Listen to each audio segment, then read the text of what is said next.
Welcome to Shukla study point. आप सभी का स्वागत है आपके अपने YouTube channel Shukla study point में। मैं शिवम शुक्ला आप सभी दोस्तों का हार्दिक स्वागत करता हूं। आज की वीडियो के माध्यम से हम लोग चर्चा करेंगे BA second year fourth semester के छात्र छात्राओं के लिए एंशिएंट हिस्ट्री के 14 इंपॉर्टेंट टॉपिक्स के बारे में, जो कि बहुत ही इंपॉर्टेंट है परीक्षाओं की दृष्टि से, एग्जाम पॉइंट ऑफ व्यू से। आपको बताते हुए बड़ा अच्छा लग रहा है कि आप लोगों ने 2-3 वीडियो जो मैंने ट्रायल के रूप में 14 इंपॉर्टेंट टॉपिक्स की दी थी, आपको बहुत ही पसंद आ रही है और आप लोग कह रहे हैं कि सर जी ये श्रृंखला ऐसे ही जारी रखें और इसको एक प्रकार से कंटिन्यू रखते हुए मैं आगे बढ़ रहा हूं।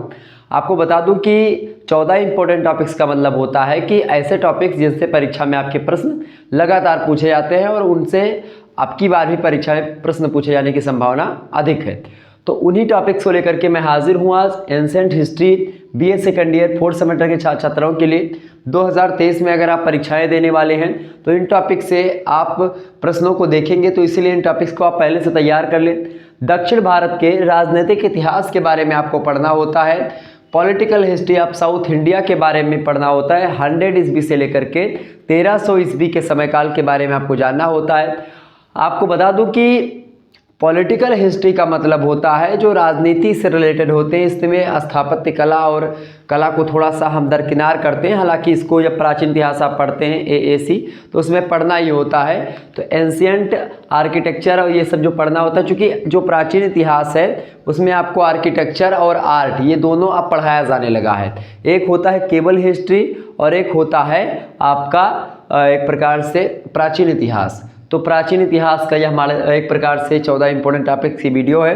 और प्राचीन इतिहास के अंतर्गत प्राचीन इतिहास, पुरातत्व एवं संस्कृति, ये एक प्रकार से आपको पढ़ना होता है। जब आप बीए फोर्थ सेमेस्टर में होते हैं तो उसमें दक्षिण भारत के राजनीतिक इतिहास के बारे में आपको जानकारी ग्रहण करनी होती है। तो आइए चर्चा करने का प्रयास करते हैं कि 14 इंपॉर्टेंट टॉपिक्स इससे पहले हिंदी के भी हो चुके हैं और भी एक आध दो सब्जेक्ट के मैंने दिए हैं, आप लोगों ने देखा होगा। सेकंड सेमेस्टर और फोर्थ सेमेस्टर के सभी के लगभग 2-3 वीडियो मैं दे रखा हूं, लेकिन फिर भी अब आगे हम चर्चा करेंगे एजुकेशन, सोशियोलॉजी या फिर जो अन्य भी बचेंगे। सोशियोलॉजी पर शायद मैंने दिया है वीडियो, आप देख लीजिएगा, प्लेलिस्ट में आपको मिल जाएगा। तो सबसे पहले देखेंगे यहाँ पर पहला टॉपिक आपका। देखिए पहला टॉपिक आपको पढ़ लेना। जब कभी भी आप इतिहास पढ़ें तो उसमें एक चीज़ आपको ज़रूर ध्यान रखनी होती है कि भाई जो इतिहास हम पढ़ रहे हैं आखिरकार उसके जो साक्ष्य हैं वो कहाँ से आए हैं, अर्थात किस स्रोत से जो जानकारी हम पढ़ रहे हैं वो किस स्रोत से आई है। सबसे पहले इतिहास को पढ़ते समय किसी भी छात्र को या किसी भी अध्यापक को यह जान लेना चाहिए कि जो मटेरियल हम पढ़ रहे हैं वह मटेरियल आया कहाँ से है आखिरकार। तो उसी को कहते हैं अध्ययन का स्रोत। मतलब जो प्राचीन इतिहास दक्षिण भारत का हम लोग जानने वाले 100 ईस्वी से लेकर के 1300 ईस्वी तक के इतिहास के बारे में, वह इतिहास किस पुस्तक में मिला है, कौन कौन से सिक्के मिले हैं और कुछ बहुत सारे स्तंभ मिले होंगे, कई प्रकार के स्तंभ लेख और एक प्रकार से और भी ताम्रलेख हैं, अभिलेख है तमाम सारे। उन्हीं अभिलेखों के माध्यम से, उन्हीं सिक्कों के माध्यम से, उन्हीं पुस्तकों के माध्यम से, धर्म ग्रंथों के माध्यम से ही हम जान पाते हैं कि उस समय 100 ईस्वी से लेकर के 1300 ईस्वी के बीच में क्या हुआ होगा। साक्ष्यों के आधार पर ही तो हम बात करते हैं, और बिना साक्ष्यों के आधार पर अगर आप बात करेंगे तो पूरी कल्पना मात्र कही जाएगी। तो साक्ष्य हमको कहाँ कहाँ से प्राप्त हुए हैं इसको सबसे पहले आपको पढ़ लेना है। इसके लिए आप लोग अगर हमारी वीडियोस को देखेंगे, ऑब्जेक्टिव टाइप का मॉडल पेपर हमने दिया है और लिखित टाइप का भी दिया है, उसमें हमने विस्तार से चर्चा करने का प्रयास किया। इन सभी टॉपिक्स पर आप देखेंगे एक ही वीडियो के माध्यम से 2 वीडियो हैं ऑब्जेक्टिव टाइप की, उसमें प्रत्येक चैप्टर से बनने वाले महत्वपूर्ण ऑब्जेक्टिव टाइप के प्रश्नों पर चर्चा हुई है। इसके अलावा उसी ऑब्जेक्टिव प्रश्नों के साथ साथ मैं कुछ चीज़ें आपको बताते हुए आगे बढ़ा था जो कि आपके लिए बहुत ही महत्वपूर्ण है। तो 2 वीडियोस ऑलरेडी ऑब्जेक्टिव की अवेलेबल है, आपके चैनल पर आप जाएंगे तो आपको मिल जाएगी। हालांकि यहाँ पर आपको सबसे इम्पोर्टेंट है अध्ययन के स्रोत में, जब हम पॉलिटिकल हिस्ट्री आप दक्षिण भारत की बात करते हैं, राजनीतिक इतिहास की बात करते हैं दक्षिण भारत के, तो संगम साहित्य उसमें बहुत ही महत्वपूर्ण होता है। और ख़ास करके किसी भी इतिहास को जानने के 4 स्रोत या 3 या 4 स्रोत होते हैं मुख्य रूप से। तो मैं आपको बताऊं कि जैसे कि इतिहास जानने का पहला स्रोत होता है आपका, जैसे कि क्या कुछ धर्म ग्रंथ यानी साहित्यिक स्रोत। साहित्यिक स्रोत भी कई प्रकार के होते हैं, कुछ धार्मिक ग्रंथ होते हैं, कुछ साहित्य में लिखी गई चीज़ें होती हैं और कुछ वैज्ञानिक पुस्तकें होती हैं। इसी प्रकार से आपको बता दूं अभिलेख कुछ होते हैं जो कि एक प्रकार से हमको मिलते हैं, कुछ एक प्रकार से मुद्राएं मिलती हैं, उस पर लिखा होता है, राजा की फ़ोटो वगैरह छपी होती है। तो इन सभी के माध्यम से हम लोग उस समय के इतिहास के बारे में जानते हैं, तो वही हम लोगों को पढ़ना है। और साहित्यिक साक्ष्यों की अगर बात की जाए तो साहित्यिक साक्ष्यों में सबसे इम्पोर्टेंट जो साक्ष्य रहा है आपका, वो क्या रहा है भाई, वो रहा है आपका जो है संगम साहित्य। संगम साहित्य जो है बहुत ही महत्वपूर्ण चीज़ है। देखिए, विदेशी लेखकों के कुछ विवरण भी प्राप्त होते हैं जिसके माध्यम से हम इतिहास के बारे में जानते हैं। तो विदेशी यात्री इस समय बहुत सारे भारत में आए रहे होंगे और उनके द्वारा भी कुछ ग्रंथ लिखे गए हैं।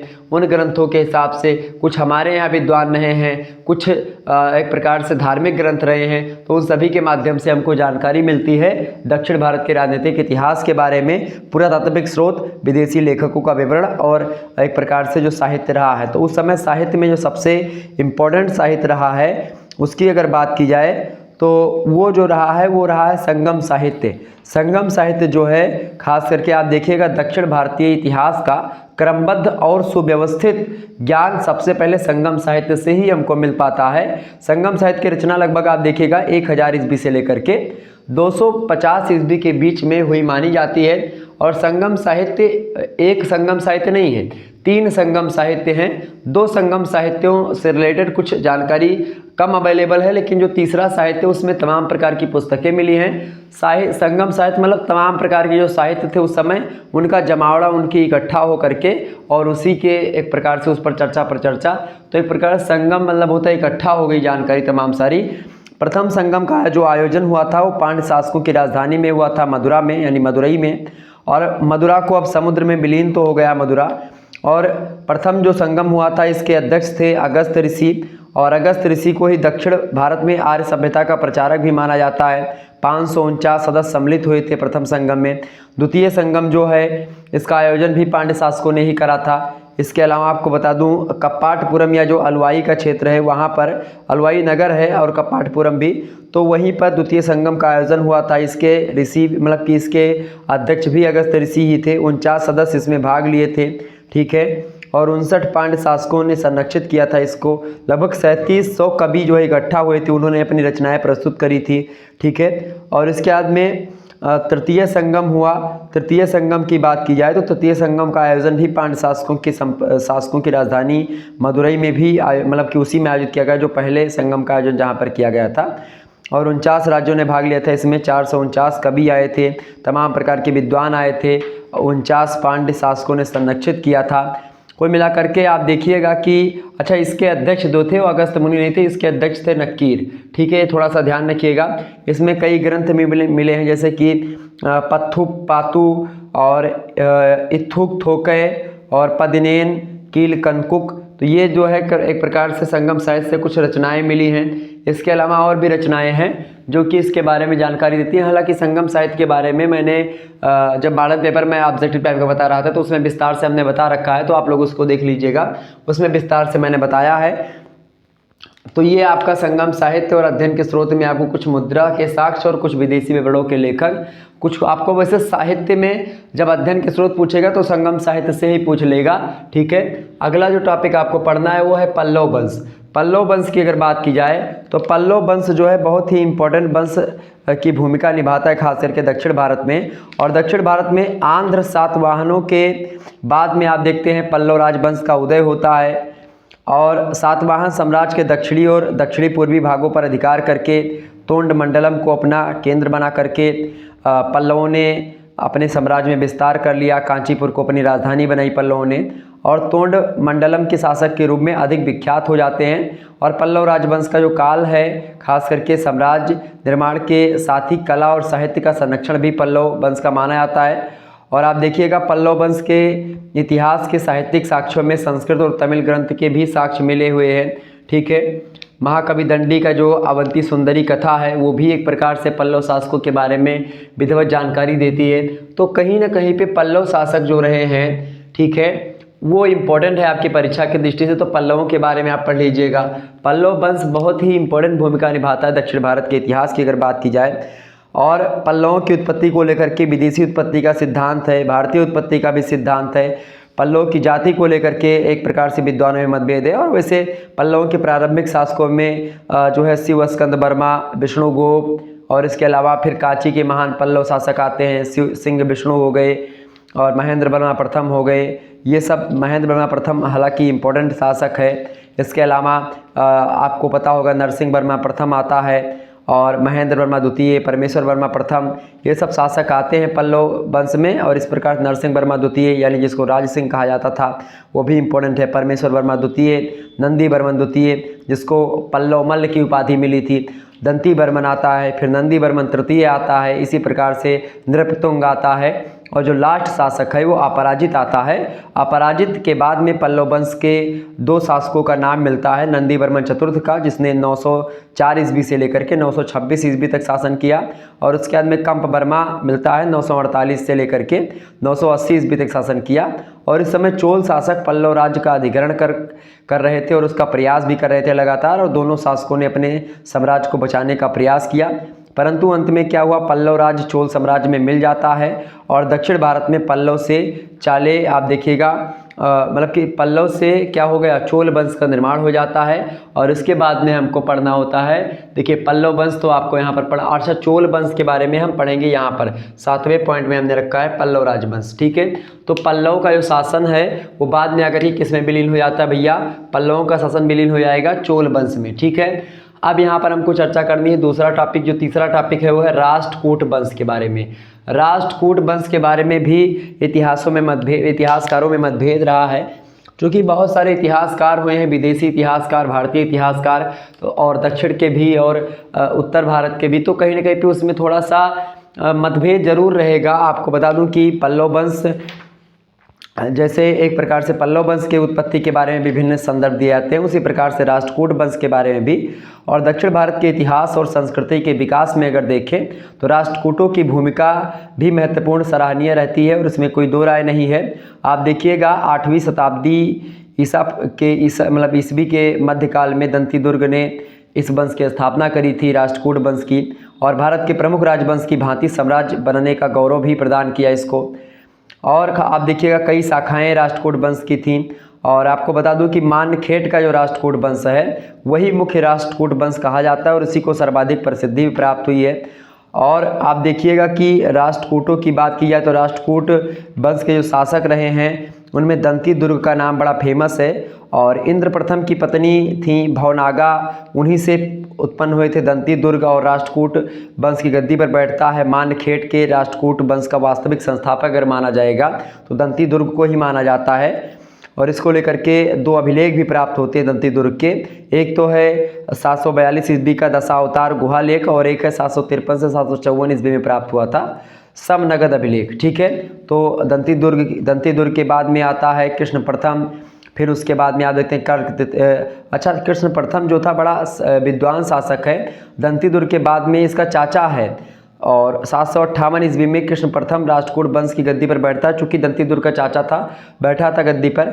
इसके बाद में गोविंद द्वितीय, फिर ध्रुव आते हैं, धारावर्ष, ये सब एक प्रकार से इंपॉर्टेंट शासक है। गोविंद तृतीय आते हैं, उसके बाद में गोविंद तृतीय के बाद में आप देखते हैं गोविंद तृतीय दक्षिण भारत की विजय पर भी निकला था। अमोघ वर्ष प्रथम सर्व आते हैं, जिन सर्व की उपाधि भी मिली थी इनको। इस प्रकार से गंगों पर विजय भी प्राप्त करी थी, बेंगी के विरुद्ध भी एक प्रकार से इसने युद्ध करा था। इंद्र तृतीय आते हैं। तो इस प्रकार से ये राष्ट्रकूट वंश के भी शासक बड़े ही प्रतापी शासक की श्रेणी में गिने जाते हैं, और इस प्रकार से दक्षिण भारत में राष्ट्रकूटों का दबदबा भी रहा। जिस प्रकार से पल्लवों का दबदबा रहा, चोलों का दबदबा रहा, उसी प्रकार से राष्ट्रकूटों का भी दबदबा कायम रहा दक्षिण भारत के इतिहास में। और जब भी हम दक्षिण भारत के राजनीतिक इतिहास की बात करते हैं, दक्षिण भारत के राजनीतिक इतिहास में जो राष्ट्रकूट वंश है इसकी भूमिका अग्रणी रही है। यहाँ से 1-2 प्रश्न आपकी परीक्षा में जरूर आएंगे। राजाओं से रिलेटेड प्रश्न आते हैं, उसके बारे में चर्चा करेंगे, लेकिन ऑब्जेक्टिव परीक्षाओं को लेकर के और लिखित परीक्षाओं को लेकर के मॉडल पेपर ऑलरेडी मैं दे चुका हूँ, तो आप लोग प्ले लिस्ट में जाकर के जरूर देख लीजिएगा। हालांकि इन टॉपिक्स को आप तैयार कर सकते हैं, बहुत ही इंपॉर्टेंट टॉपिक्स है। अगला जो टॉपिक है आपका है वो है वातापी के चालुक्य। वातापी के चालुक्यों की अगर बात की जाए तो चूँकि चालुक्य वंश की अगर बात की है तो बेंगी के चालुक्य, वातापी के चालुक्य, ये सब चालुक्यों के एक प्रकार से कई शाखाएं हैं। चालुक्यों की बात की है तो वातापी के चालुक्य की अगर बात की जाए तो आपको बता दूं कि 6वीं शताब्दी से लेकर के 8वीं शताब्दी ईस्वी मध्य तक जो शासनकाल रहा दक्षिण में, वो वातापी के चालुक्य वंश का आधिपत्य रहा है। और आप देखिएगा बादामी और वातापी एक स्थान है, वहीं से इस राजवंश का उदय हुआ था और इसीलिए इसको वातापी के या बादामी के चालुक्य कहा जाता है। आपको बता दूं इसी शाखा को पूर्वकालीन पश्चिमी चालुक्य भी कहा जाता है और वर्तमान में कर्नाटक राज्य के बीजापुर में स्थित बादामी या वातापी नामक स्थान से उनका उदय हुआ था और 6ठी शताब्दी ईस्वी में इन्होंने संपूर्ण दक्षिणापथ को राजनीतिक एकता के सूत्र में बांध दिया था। उत्तर में सम्राट हर्षवर्धन और दक्षिण में पल्लव शासकों के विरोधी होने के बाद भी लगभग आप देखिएगा 2 शताब्दियों तक दक्षिण भारत पर अपना आधिपत्य बनाए रखे वातापी के चालुक्यों ने। उस समय दक्षिण भारत में बात की जाए तो उस समय पल्लवों का दबदबा था, जिस समय वातापी के चालुक्य वंश का उदय हो रहा था, और उत्तर भारत में हर्षवर्धन जैसे महान शासक का एक प्रकार से समयकाल चल रहा था। और हर्षवर्धन की अगर बात की जाए बहुत ही प्रतापी शासक था। लास्ट हिंदू शासक की बात होती तो हर्षवर्धन का नाम आता है और हर्षवर्धन और जो है खास करके पल्लवों के रहते हुए भी अगर इसने ऐसा कर लिया, वातापी के चालुक्य वंश ने अपना 2 शताब्दियों तक लगभग 200 वर्षों तक शासन इनका रहा। पुलकेशियन प्रथम का नाम आप लोगों ने सुना होगा, कीर्तिवर्मन प्रथम का नाम सुना होगा, पुलकेशियन द्वितीय का नाम सुना होगा। पुलकेशियन द्वितीय की बात की जाए तो बड़ा एक प्रकार से प्रतापी शासक है खास करके चालुक्य वंश का, और चालुक्य वंश में सर्वाधिक योग्य शक्तिशाली शासक जो है पुलकेशियन द्वितीय ही है। आपको बता दूं पुलकेशिन द्वितीय जो है सम्राट हर्षवर्धन भी इसके सामने पराजित हो गए थे पुलकेशिन द्वितीय के समक्ष, और ये वातापी के चालुक्य वंश का ही शासक है। ठीक है, कौन भाई जो है वातापी के चालुक्य वंश का ही कौन, पुलकेशिन द्वितीय। सम्राट हर्षवर्धन उत्तर भारत में जिस समय अपना दबदबा कायम कर रहे थे उसी समय वातापी के चालुक्य वंश का एक राजा, उसका नाम है पुलकेशिन द्वितीय, वो एक प्रकार से अपने साम्राज्य को विस्तार करते हुए आगे बढ़ रहा था। उत्तर भारत में सम्राट हर्षवर्धन को भी पराजित किया ऐसा कहा जाता है। तो ये वातापी के चालुक्यों में खास करके सबसे महान शासक माना जाता है। चालुक्य पल्लव का संघर्ष भी इसी काल में हुआ, पूर्वी दक्कन का विजय किया। आपको बता दूं बहुत सारी विजय जो है इसने करीब, विक्रमादित्य प्रथम आते हैं, उसके बाद में कई प्रकार की चीज़ें आती हैं। फिर तो ये हो गए आपके वातापी के चालुक्य वंश। आगे जो है आपका वो है बेंगी के चालुक्य। देखिए चालुक्यों के मैंने बताया था कि भाई वातापी के चालुक्य, बेंगी के चालुक्य और कल्याणी के चालुक्य, ये चालुक्यों की 3 कैटेगरी बड़ी फेमस हैं और यहीं से प्रश्न आपकी परीक्षा में आते भी हैं। तो बेंगी के चालुक्यों की अगर बात की जाए, बेंगी के चालुक्य वंश की, तो बेंगी के जो चालुक्य वंश हैं, और बेंगी का प्राचीन राज्य जो रहा है वो जो इस समय आंध्र प्रदेश पड़ता है, आंध्र प्रदेश की जो कृष्णा और गोदावरी नदी है उसी नदियों के बीच में बेंगी जो स्थान था ये रहा। और वर्तमान में बेंगी की पहचान गोदावरी जिले में स्थित पेड बेगी से की जाती है, और पेड बेगी जो है वर्तमान में वही बेंगी कहलाता था प्राचीन काल में।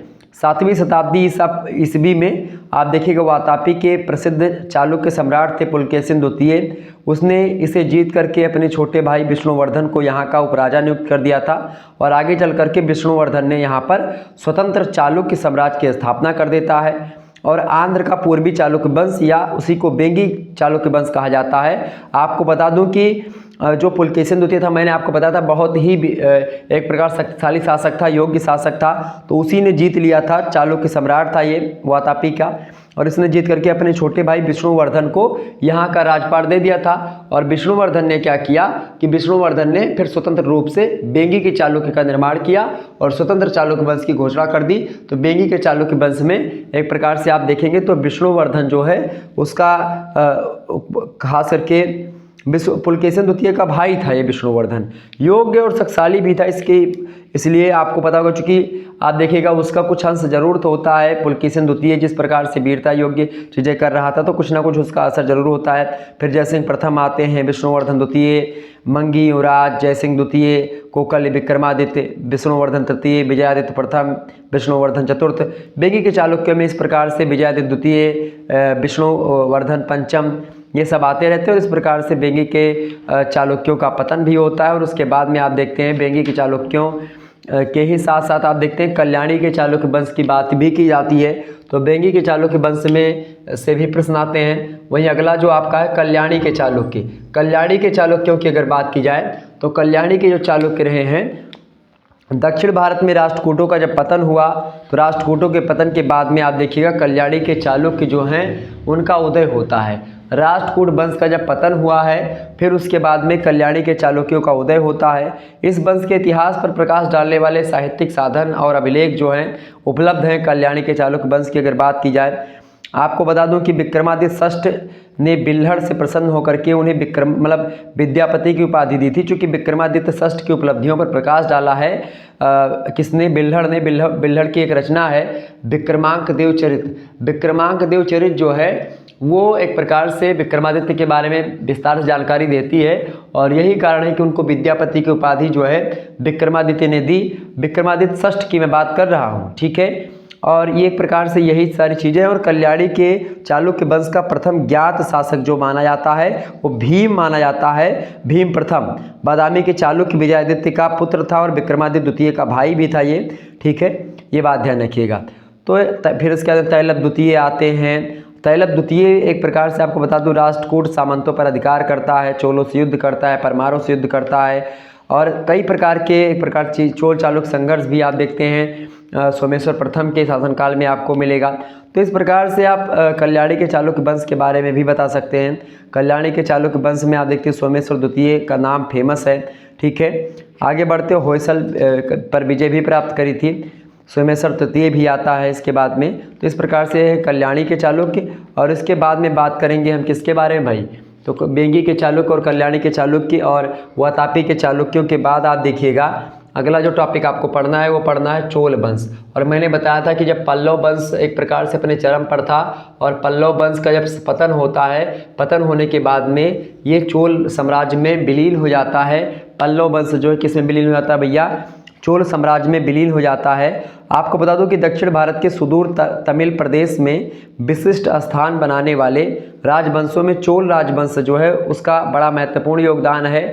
और आपको बता दूं कि चोल राजवंश के इतिहास पर आप देखिएगा जो सबसे पहले जो जानकारी मिलती है वो तमिल साहित्य से ही हमको, तमिल संगम से ही मिलती है, संगम साहित्य से ही मिलती है। और आप देखिएगा कि जो चोल वंश है, चोल वंश की अगर बात की जाए तो इसमें आप देखिएगा जो है महान चोल शासकों में नाम आता है विजयालय का, ठीक है, आदित्य प्रथम का, परांतक प्रथम का, इसके अलावा परांतक द्वितीय, उत्तम चोल, राजराज प्रथम, ये सब बड़े फेमस हैं, ठीक है। पश्चिमी गंगों पर अच्छा सैन्य उपलब्धियां भी राजराज प्रथम जो है बड़ा फेमस है।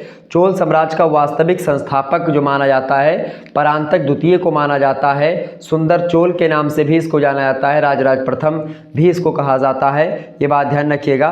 तो ये चोल साम्राज्य का, चोल वंश का वास्तविक संस्थापक भी माना जाता है। और इस प्रकार से कलिंग पर विजय भी आप देखते हैं इसी ये लोग ने किया था, खासकर किसने? चोल वंश के शासकों ने। तो इस प्रकार से चोल वंश से भी प्रश्न एग्जाम में आते रहते हैं।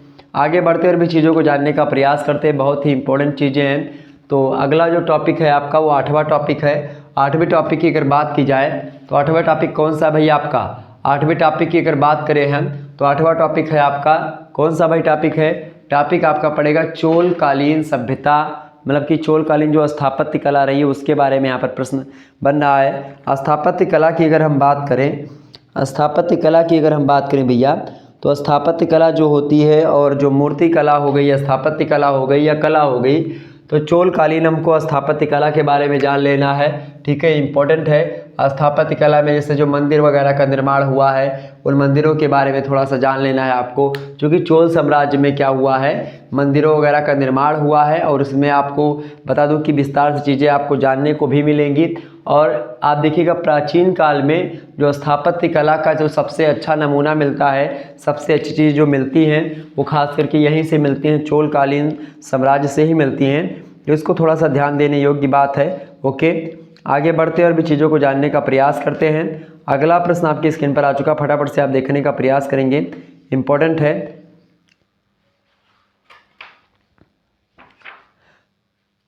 चले अगला जो टॉपिक है आपका 9वां टॉपिक है, वो कौन सा टॉपिक है? चेर राजवंश के बारे में। चेर राजवंश की अगर बात करें तो यहाँ से भी प्रश्न आते हैं। हालांकि जितना प्रश्न यहाँ से शुरुआती 8 चैप्टर से आएंगे उतना इनसे बहुत कम प्रश्न आएंगे, यानी ये एक प्रकार से मान लीजिए जितने टॉपिक दिए गए 9 से लेकर के 14 तक, यहाँ से प्रश्न बहुत कम संख्या में आते हैं, ठीक है। जबकि बात की जाए इधर शुरुआती 8 चैप्टर से लगभग एकदम से बहुत ही इंपॉर्टेंट टॉपिक्स है ये, यहाँ से बहुत प्रश्न आते हैं, तो थोड़ा सा इसको भी ध्यान रखेंगे, ठीक है।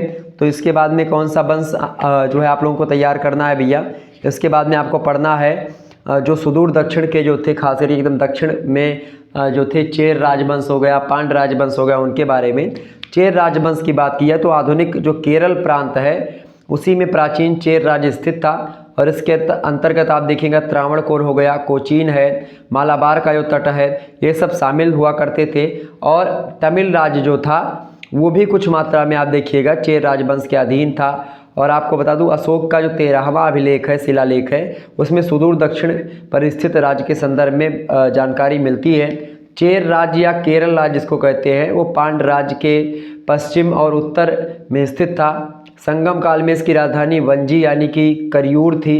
बाद में इसकी राजधानी तोंडी बन जाती है। इसका राज जो चिन्ह है वो धनुष हुआ करता था चेर राजवंश का। और इस वंश के कुछ महत्वपूर्ण शासकों की बात की जाए तो उसके विषय में जानकारी हमको संगम साहित्य से भी मिल जाती है।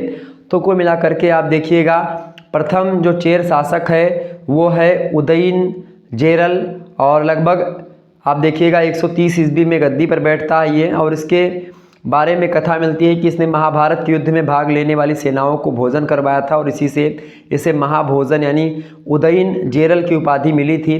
फिर इसके बाद में और भी तमाम सारे लोग आते हैं। तो ये हो गया चेर वंश के बारे में। इसके बाद में अगले जो शासक हैं वो हैं भाई चेर राजवंश के बाद में पांड्य राजवंश। ये भी दक्षिण सुदूर दक्षिण के ही राजवंश हैं। एकदम से भारत का नक्शा मैं बताऊं आपको तो ये होगा दक्षिण भारत, ठीक है। यहाँ तक जो दक्षिण भारत हो गया आपका, ये आपका हो गया दक्षिण भारत, ठीक है। ये दक्षिण भारत हो गया। तो यहाँ पर सुदूर दक्षिण का मतलब ये वाला एरिया जो है ये एकदम सुदूर दक्षिण का एरिया है। और यहीं पर आप देखते हैं केरल राज्य जो है यहीं पर पड़ता है। तो यहाँ पर एक प्रकार से था आपका ये क्या बोलते हैं इसको, अरे क्या मैंने बताया, चेर राजवंश की बात की। चेर राजवंश जो है इधर ही पड़ता है। तो ये केरल राज्य में लगभग, तो चेर राजवंश के बारे में मैंने आपको बताया। इसके बाद में पांड्य राजवंश की अगर बात की जाए तो पांड्य राजवंश भी आपका बहुत ही इंपॉर्टेंट है। और पांड्य राजवंश जो है तमिल राज्य का हिस्सा था। तमिल राज्य की अगर बात की, तमिलनाडु आपको पता होगा उसका तमिल राज्य का तीसरा राज्य जो है पांड्य राज्य ही था। आपको बता दूं तिरुनेलवेली, रामनाडु और मदुरै इस क्षेत्र में सम्मिलित हुआ करते थे पांड्य राजवंश में। और आप देखिएगा जो है पांड्य राजवंश के संपूर्ण इतिहास को समझने के लिए संगम कालीन पांड्य शासकों के बारे में पढ़ना होता है। फिर 6वीं शताब्दी ईसा पूर्व से लेकर के कांडूगोन द्वारा स्थापित जो प्रथम पांड्य साम्राज्य है वहाँ तक, फिर सुंदर पांड्य के द्वारा 13वीं शताब्दी में स्थापित द्वितीय पांड्य साम्राज्य के बारे में। तो आप देखते हैं प्रथम पांड्य राजवंश में जैसे कि कंडूगोन हो गए, फिर उसके बाद में मारवर्मन, अवनीशूलमणि हो गए, जयंत वर्मन हो गए, अरिकेसरी मारवर्मन हो गए, ये सब आते हैं। और इस प्रकार द्वितीय पांड्य राजवंश में मारवर्मन सुंदर पांड्य आते हैं, मारवर्मन सुंदर पांड्य द्वितीय, जटावर्मन सुंदर पांड्य, ये सब आते हैं। और पांड्य राजवंश के बारे में ये चीज़ें हैं, ठीक है। इसके बाद में आते हैं, इसके बाद में जो आपको टॉपिक तैयार करना है वो कुछ क्षेत्रीय राजवंश हैं। उन क्षेत्रीय राजवंशों के बारे में आपको जानकारी रखना है। पांड्य राजवंश के बाद में आपको बता दूं जैसे कि जो द्वार समुद्र के होयसल वंश है उस होयसल वंश के बारे में, ये सब क्षेत्रीय राजवंश हैं। इसके अलावा वारंगल का जो काकतीय वंश है इस काकतीय वंश के बारे में, देवगिरी के जो यादव वंश है उन यादव वंश के बारे में, और पश्चिमी गंगों का जो राजवंश है उनके बारे में। तो ये 4 राजवंश जो हैं होयसल वंश, काकतीय वंश, यादव वंश और गंगों का राजवंश, ये सब जो है क्षेत्रीय राजवंश हैं। क्षेत्रीय राजवंश मतलब छोटे छोटे राज्य हुआ करते थे ये। जिस प्रकार से चोल, चालुक्य, पांड्य और ये सब रहे हैं उतना शासन इनका नहीं रहा है। ये लोग एक प्रकार से छोटे छोटे से द्वार समुद्र के होयसल वंश हो गए, वारंगल के काकतीय वंश हो गए, मतलब छोटे छोटे साम्राज्य हैं ये। छोटे छोटे साम्राज्य का नाम चिन्ह होगा, साम्राज्य चूंकि बड़ा ही होता है तो छोटे छोटे राज्य हैं ये। कौन कौन से? होयसल वंश, काकतीय वंश। होयसल वंश की अगर बात की जाए तो देवगिरी के जो यादव नरेश हैं उनकी एक शाखा थी ये होयसल वंश की, और अपने आप को चंद्रवंशी मानते थे। इनकी भौगोलिक स्थिति गंगवाड़ी के पश्चिम में थी। चालुक्य नरेशों के सामंत हुआ करते थे पहले, बाद में आकर के फिर द्वार समुद्र के होयसल वंश के रूप में अपने आप को स्थापित करते हैं। तो एक प्रकार से इसमें विनयादित्य का नाम आता है, ठीक है। प्रथम शासक है साम्राज्य का, एक प्रकार साम्राज्य का स्थापना विनयादित्य ने करी। फिर बल्लाल प्रथम आता है, ठीक है। इस प्रकार से ये है होयसल वंश के। अच्छा, वीर बल्लाल द्वितीय भी है, नरसिंह प्रथम भी एक प्रकार से है। नरसिंह प्रथम जो है विष्णुवर्धन का पुत्र था, उत्तराधिकारी था। तो एक प्रकार से ये, और इसके बाद में आता है वारंगल का काकतीय वंश। वारंगल के काकतीय वंश की अगर बात की जाए तो ये भी होयसल वंश की भांति क्षेत्रीय राजवंश रहा है।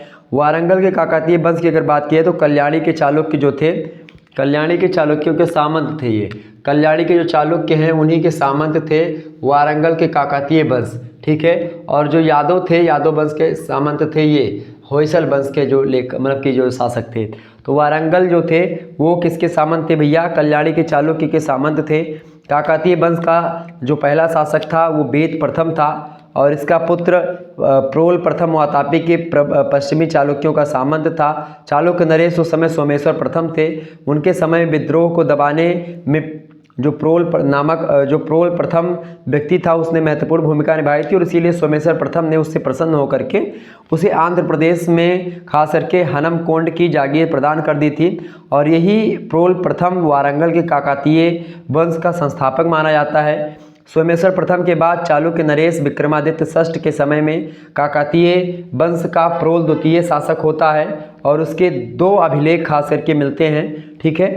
तो इसमें आप देखते हैं उसके बाद में रुद्रदेव प्रथम, गणपति देव ये सब आते हैं और उसके बाद में फिर समाग्री रुद्रमा देवी जो हैं वो इसी काकतीय वंश की ही शासिका हैं। रुद्रमा देवी का नाम आप लोगों ने सुना होगा, एक मूवी भी रुद्रमा देवी पर बनी हुई है, वो शायद काकतीय वंश की रुद्रमा देवी के बारे में ही जानकारी देती है। तो समाग्री रुद्रमा देवी जो है काकतीय राजवंश की चौथी स्वतंत्र शासिका के रूप में आती हैं। 1262 ईस्वी में से लेकर के 1289 ईस्वी तक इन्होंने शासन किया। काकतीय राजवंश के उत्तराधिकार पुत्र या अनुज को हस्तांतरित होता था। ऐसे में आपको पता होगा समाग्री रुद्रमा देवी ने शासन संभाला, ठीक है। फिर इसके बाद में देवगिरी के यादव वंश के बारे में आपको पढ़ना होगा। देवगिरी के यादव वंश की अगर बात की जाए तो ये भी बड़े फेमस वंश रहे हैं, देवगिरी के यादव वंश। देवगिरी जो है एक प्रकार से आपको बता दूं कि यादव राज्य जो है खास करके काकतीय राज्य जो था उसका पड़ोसी था। काकतीय वंश जो था इसी का पड़ोसी थे यादव राजवंश। और यादव राजवंशों की बात की है तो चालुक्यों के संबंध थे ये। किसके सामंत थे भैया? जो चालुक्य थे इन्हीं चालुक्यों के सामंत हुआ करते थे। कौन? यादव वंश। अच्छा, अधिकतर देखेंगे तो चालुक्यों के ही सामंत थे काकतीय वंश और यादव वंश जो क्षेत्रीय राजवंश रहे हैं, क्योंकि चालुक्यों का दबदबा कई क्षेत्रों में रहा है, ठीक है। तो आप देखिएगा कि इसी से फिर यादव वंश का निर्माण होता है। यादव वंश के प्रथम शासक जो हैं वो जिन प्रभु सूरी हैं। जिन प्रभु सूरी जो है उन्होंने देवगिरी के यादव वंश का स्थापना करी, ठीक है। उसके बाद में आप देखते हैं भिल्लम पंचम भी आता है। भिल्लम पंचम जो है वो स्वतंत्र स्थिति में लाता है यादव वंश को। भिल्लम पंचम योग्य शासक है, ठीक है। इसके बाद में जैत्रपाल यानी जैतुगी जिसको कहते हैं, फिर सिंघड़ आता है, फिर महादेव आता है, ठीक है। और उसके बाद में फिर और भी शासन है जैसे कि बनवासी का कदम्ब राजवंश हो गया। फिर पश्चिमी गंगों का राजवंश है जिसमें दक्षिण भारत में आप देखिएगा जैसे मैसूर का जो इलाका पड़ता है उसी के दक्षिण भाग में जो गंग वंश है पश्चिम के उनका राज्य स्थित था। आपको बता दूं इसमें कोंगनी वर्मन, हरिवर्मन, आई वर्मन जिसको कहते हैं, दुर्विनीत, श्री पुरुष ये सब आते हैं। और इस प्रकार से पश्चिमी राजवंश जो है एक प्रकार से इसमें गंगों का राजवंश जो है ये शासकों ने एक प्रकार से इसमें भूमिका निभाई इम्पोर्टेंट। तो इस प्रकार से क्षेत्रीय होयसल वंश, काकतीय वंश, यादव वंश और गंगों का राजवंश जो रहा है ये सब क्षेत्रीय रहे हैं, जो छोटे मोटे राज रहे हैं जो कि सामंत के रूप में कहीं ना कहीं पे एक दूसरे के यहाँ काम कर रहे हैं। मतलब कि चालुक्यों के यहाँ कोई थे, कोई पल्लवों से थे, मतलब एक प्रकार से इन्हीं सभी से निकले हैं और फिर छोटे छोटे राज्य हुआ करते थे और एक प्रकार स्वतंत्र स्थिति में धीरे धीरे आते हैं और कम समय के लिए शासन किया। तो ये क्षेत्रीय राजवंश है, ठीक है। तो इस प्रकार से आप लोगों ने इन टॉपिक्स को के बारे में थोड़ा बहुत जाना जो मैंने आपको बताया। आपको बता दूं कि ये जो जितनी भी जानकारी मैंने बताई इसको ऑलरेडी मैंने मॉडल पेपर में भी ऑब्जेक्टिव टाइप के प्रश्नों को लेकर के 2 मॉडल पेपर ऑलरेडी अवेलेबल है। एक तो एक प्रकार से पहला टॉपिक, एक दूसरा, यानी 2 आपको मिल जाएंगे। 2 वीडियोज़ है ऑब्जेक्टिव टाइप के मॉडल पेपर को लेकर के, एक महासंग्राम वीडियो और एक लिखित मॉडल पेपर। तो आप उन वीडियोस को देख लीजिएगा, उसमें हर एक जानकारी आपको और मिल जाएगी। और ये टॉपिक्स आपको तैयार करने की आवश्यकता अगर है तो अगर ऑब्जेक्टिव परीक्षा होती तो उन 2 मॉडल पेपर को देख लीजिएगा। लिखित परीक्षा होती तो एक मॉडल पेपर ऑलरेडी पड़ा हुआ है उसको देख लीजिएगा, वो भी आपकी परीक्षा की दृष्टि से बहुत ही महत्वपूर्ण है, तो आप उसको जरूर देखेंगे, ठीक है।